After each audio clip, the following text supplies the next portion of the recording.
This is Optimal Relationships Daily, episode 746, When Friends' Help Hurts, by Dr. Gwendolyn Seidman with Luvze.com. Hello, everybody. I am Greg Audino, and welcome back to the show where I help you optimize all the numerous relationships in your life. As someone who gives advice professionally over on our other show, Optimal Living Advice, I've got to say I am very excited for this one today. There's a lot that goes into helping our friends in the right ways when they're in need, and it's something that we all find ourselves doing regularly. So today, Dr. Gwendolyn is going to go beneath the surface of those interactions and inform us about this process a little more. So take a moment or two to sit back and relax as we optimize your life. When Friends' Help Hurts, by Dr. Gwendolyn Seidman with Luvze.com. It has been well documented that perceived support is associated with better health and well-being. Knowing that you'll have someone there when you need them is a great comfort. However, the effects of actually getting help from others are mixed. When it works, support makes us feel good and can have tremendously positive effects on our lives. But other times it doesn't help and can even make us feel worse. So, when is support from our loved ones well received, and when does it backfire? There are several reasons why support may not be effective.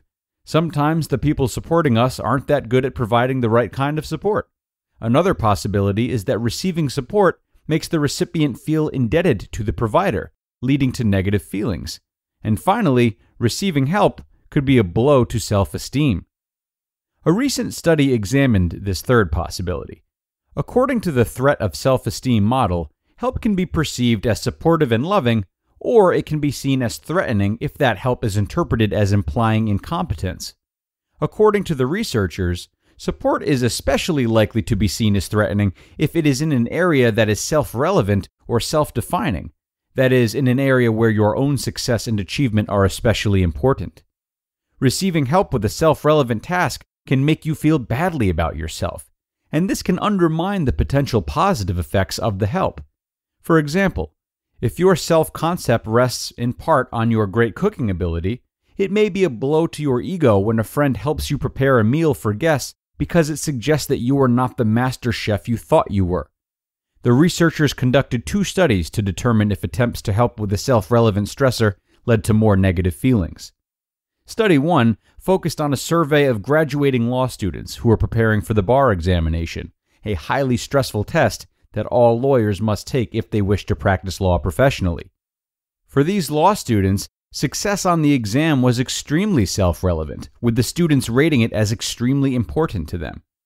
In the weeks leading up to the test, the students completed daily measures of their own anxious mood, whether or not the biggest stressor they faced that day was related to the exam, and whether or not their partner had provided emotional support. Results showed that closer to the exam date, and on days when the students were especially stressed about the exam, receiving emotional support was associated with more anxiety than on the days when the exam was less salient. That means that when students were worried about the exam, emotional support was especially ineffective. In Study 2, the researchers tested their hypothesis in a controlled experimental setting.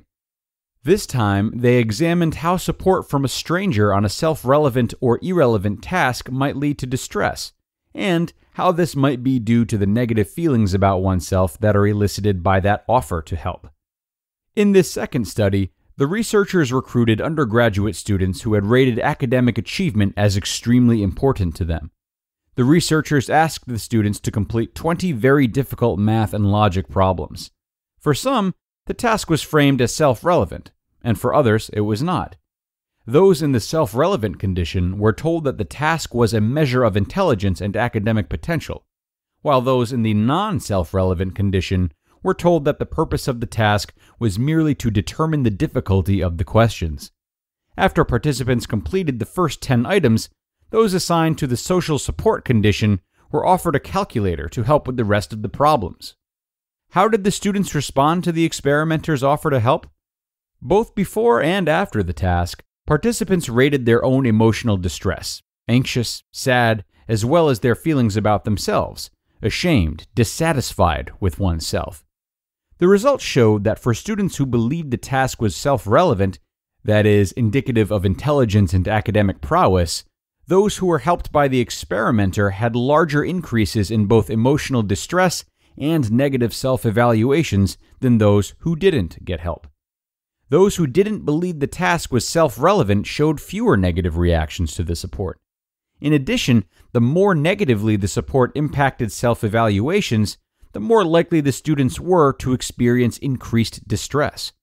This suggests that support had negative emotional consequences, in part because it made the students feel dissatisfied with themselves.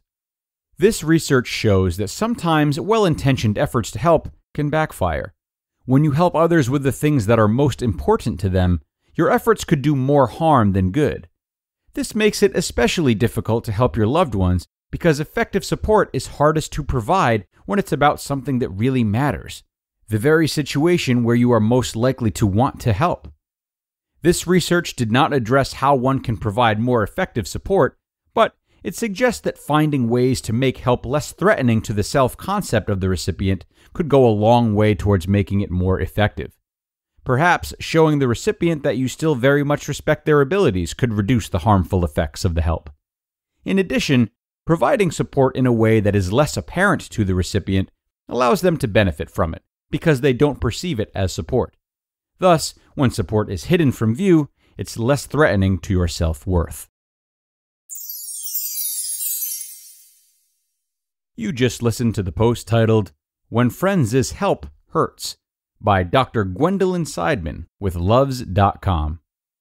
Now everyone, establishing good communication with your friends, your family, and your partner is an essential part of any relationship.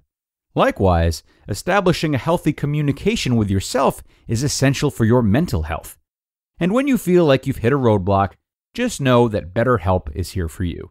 BetterHelp will get your needs assessed and help match you with your personal licensed professional therapist. They provide a safe and private environment for you to communicate with your therapist within 24 hours. Plus, you have the flexibility of scheduling weekly video or phone sessions.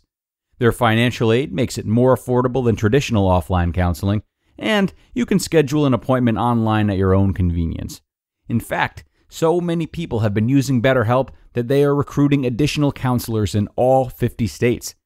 BetterHelp is not self-help, it is professional counseling where everything you share is confidential. Guys, I want you to start living a happier life today. As a listener, you'll get 10% off your first month by visiting betterhelp.com/ORD. Join over 1 million people taking charge of their mental health. Again, that's BetterHelp, HELP.com/ORD. Terrific post today. I am a sucker for studies and research, and I will say that I wasn't necessarily expecting the results in the studies shared by Dr. Gwendolyn. This is definitely something for us to all keep in mind when helping others, not only in terms of what we're helping them with, but the lengths that we are going to go to help them. Also, and this is a bit of a gray area, it can get very easy to jump in and offer help when it's unsolicited. So with that in mind, it's never a bad idea to ask someone if they want help, or subtly remind them that you're there to help them in whatever way they need. This prevents us from just plopping advice onto people who aren't necessarily asking for it, which is a good thing. And with that, we have reached the end of today's episode. I will see you all tomorrow with another great and somewhat related post on becoming a great listener, where your optimal life awaits.